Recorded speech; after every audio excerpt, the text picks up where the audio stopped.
Hey guys, Josh from Cardfight Empire here today, bringing you guys a deck profile of the deck I played today, or I guess yesterday at ARG Charlotte, North Carolina. Actually headed out to ARG Charlotte, North Carolina to play the ARG up there, and actually played Gear Chronicle up there. My record, there was 6 rounds of Swiss and then cut to top 8. In the 6 rounds of Swiss, I came out placing first. And I was completely undefeated. My matchups were, I played Tachikaze, Great Nature, Sanctuary Guard, Dimension Police, and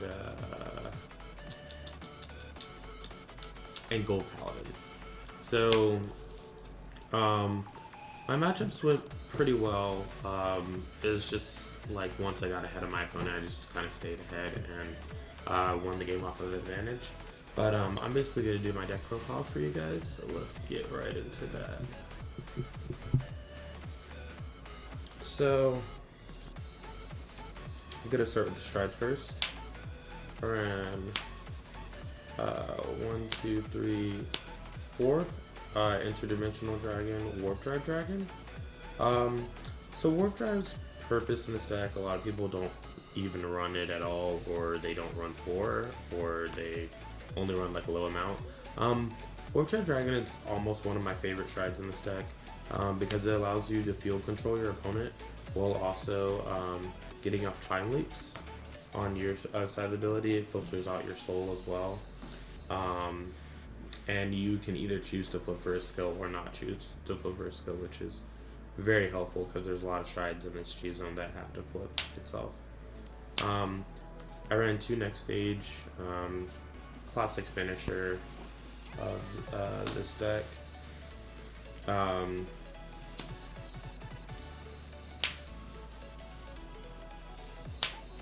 I ran these 3 cards. These 2 are Chronos Command Revolution. This one is Chronos Command Dragon. So basically the only reason why you run this is because of these. But basically when you go into like a Metallica Phoenix turn or a Warp Drive turn, you can flip this face up. And then when you get ready to go into Chronos Command Revolution, basically Chronos Command Revolution pops their entire field. It pops both players' entire field back to their deck. But if you have a Chronos Command Dragon flipped up, when you use Revolution, you can choose 2 of your units to save from the effect, and they will stay. I ran 2 Metallica Phoenix, probably the best stride in this entire deck. It's just completely free and allows you to gain so much advantage in multiple attacks to your opponent. Sabriz for, pretty standard, and this is a G deck, so whenever your opponent tries to do scummy things to prevent you from playing the game, you just gotta react, So as far as G guards, I ran 4 G guards. So I ran 1 Rapana, 1 Heteroron, and 2 Erlu. My reasoning for running this is I was gonna run 2 Heteroron, but in too many of my playtest matches, Erlu just came in clutch. Handy against like decks that can grind me out, and I need to return cards back to my deck, so that I don't deck out before them, or just the fact that like Heteron lets them get back a unit and gets an extra attack, whereas this I'm getting 5k and putting back triggers and stuff to my deck, so it's pretty good. Rapana is also really good. It's an automatic 36k block and allows you to choose one of your units and get a grade 0 from it. So if you don't have any combo pieces to play, you can definitely wrap in and work off that. Getting into the grade 3s. 4 Chronojet Dragon, pretty standard staple for this deck, since almost everything needs Chronojet in the name, or you work better when you're on Chronojet. 2 Chronojet G. Part of the reason that I ran it is because it has Chronojet in its name, but part of the other reason is that its on-stride ability is really good. I usually don't use its first ability, unless I next stage them. But most of my matchups, like my opponent doesn't even live to see next stage. So then I ran 1 square 1 dragon. Square 1 dragon allows you to soul blast 1 and it becomes a grade 0 when it's placed on the board, which is very helpful for time leap because time leap only goes up in units. So basically you're going from 0 to 1, 1 to 2, 2 to 3, and then when you're on 3, time leap's supposed to effectively be useless because there's nothing higher than 3 that you can time leap into. But basically that stride allows you to restart from 1. So when you time leap that, you can get a 1. So it's a pretty good card.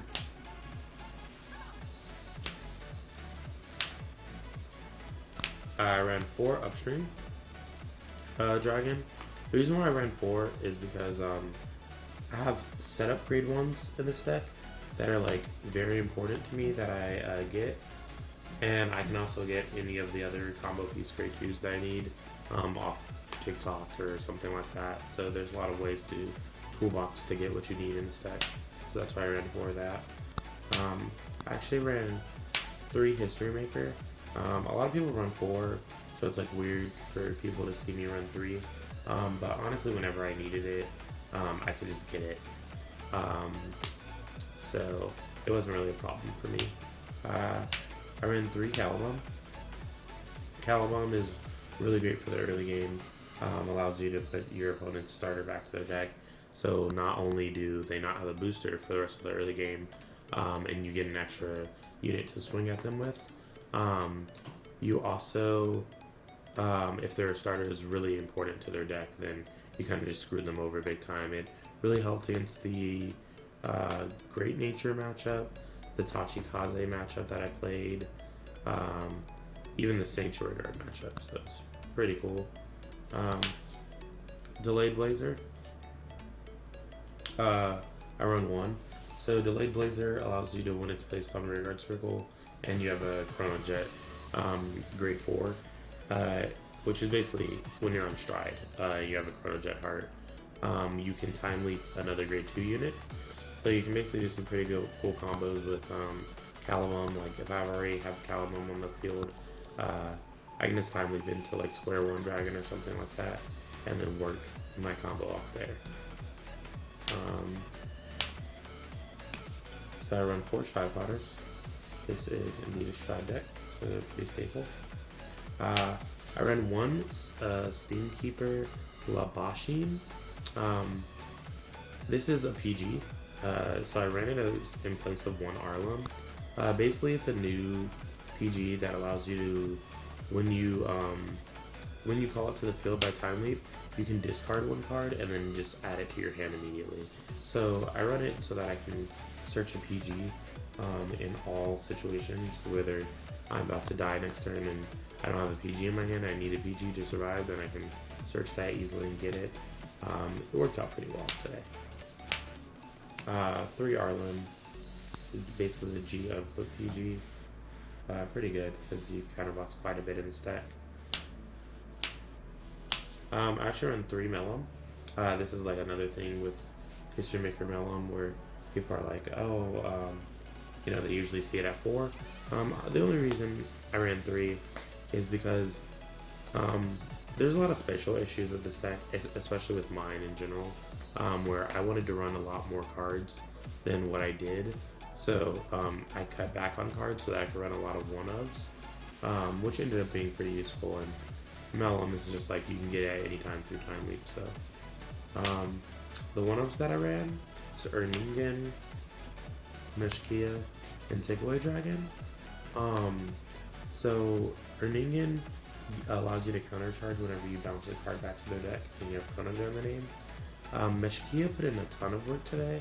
It's basically when it's called by time leap to the field, you basically rest it, gives something 4k power, and then you can draw a card. And Takeaway is just every time a card is time leaped on your side of the field, you can put a card from your drop zone back to your deck, allowing you to put back triggers and recycle and all that's good stuff. TikTok Worker, I don't know if I should even say anything about this card. This card is undisputably really good. limited to one in Japan, but not in America. So should tell you enough. Basically, at the end of a rear guard attacking, you can put into your soul and time whip the unit. So it allows you to, with the upstream Mellum ruling, it allows you to get 2 units off of doing that. So it's pretty good. Going into triggers, I ran 4 Heart Thumb Worker and 1 Hollow Crit trigger because it matters. And then 1 random vanilla crit. Because I wanted them to think, or I wanted my opponents to think that I was running more crits than I was, so that they would guard a lot more of my Vanguard attacks. When I was really running 6 the whole time. Like 6 is still a good amount to run, but ultimately when my opponent kept seeing like different ones of my crits, they would assume that I was running more than 6 crit. I ran 3 or water, probably MVP of the entire deck. I like to call it your water, as in your opponent's tears. Because basically every time this card is time leap, you draw 2 cards and you get to choose a card from your hand and put it back into the deck and shuffle.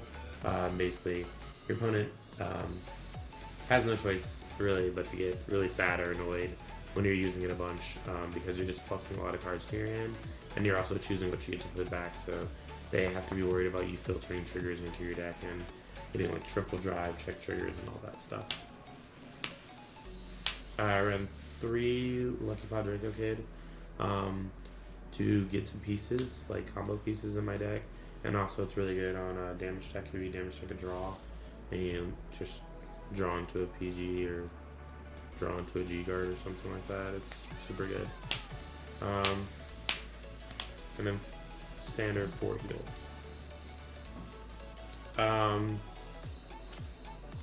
So one of my favorite combos in this deck is literally just when my starter hasn't been blown and I have a Mellum, I will go into History Maker, and basically when I attack with Mellum, they will either guard or no guard, and then I'll shove TikTok Perfumes of the Soul, time leap this into History Maker and Water, and then History Maker will attack, Water gets time leaped into Mellum, draw 2 cards, put 1 back, so that's +1 right there.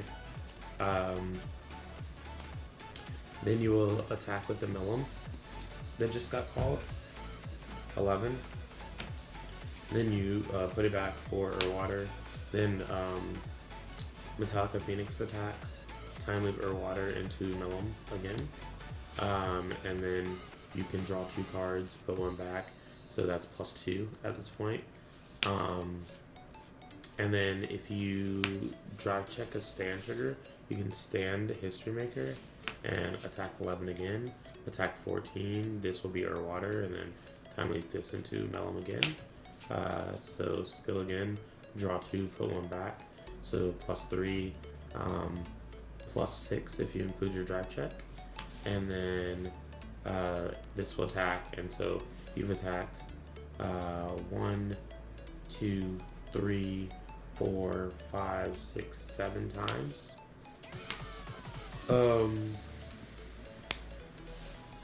So you've attacked 7 times, and so basically the whole thing about this deck that makes it good is that you're just gaining an insane amount of card advantage to your hand, but you're minusing your opponent's hand as well. So by the time it comes for it to be their turn, they won't have any resources to work with, unless it's a deck that draws a lot of cards as well.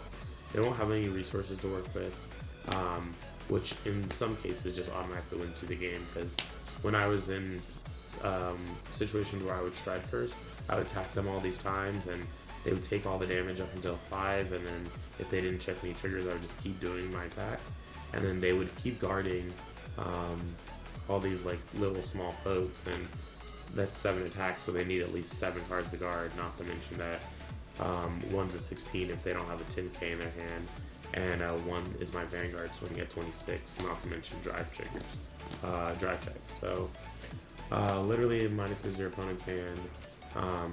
They, most cases, will be left with no hand, and then you'll have like a full hand. So then they'll have to top deck Stride Fighter, and even if they top deck Stride Fighter, most of the time they can't do anything because they probably need a board, and you already bounced it because you're your Chronicle. But that's about it for the deck profile, guys. I appreciate you guys watching the deck profiles and coming out today. Let me know if you guys have any suggestions for video ideas you'd like to see or anything like that. Definitely giving shout out to Wasteland Gaming as usual. Pretty cool card game shop in Georgia. Very supportive of the community, and they also have cards that you can buy on their site. I'm gonna put their website link down below in the description, along with a website code that will give you 10% off your entire order with them. And otherwise than that, giving a shout out to ARG too. They host great events. I would really advise checking one out. They're really cool people all around too. Met a lot of cool people at North Carolina, ARG Charlotte. And definitely a special shout out to one of the Great Nature players I played. I believe his name is Gene.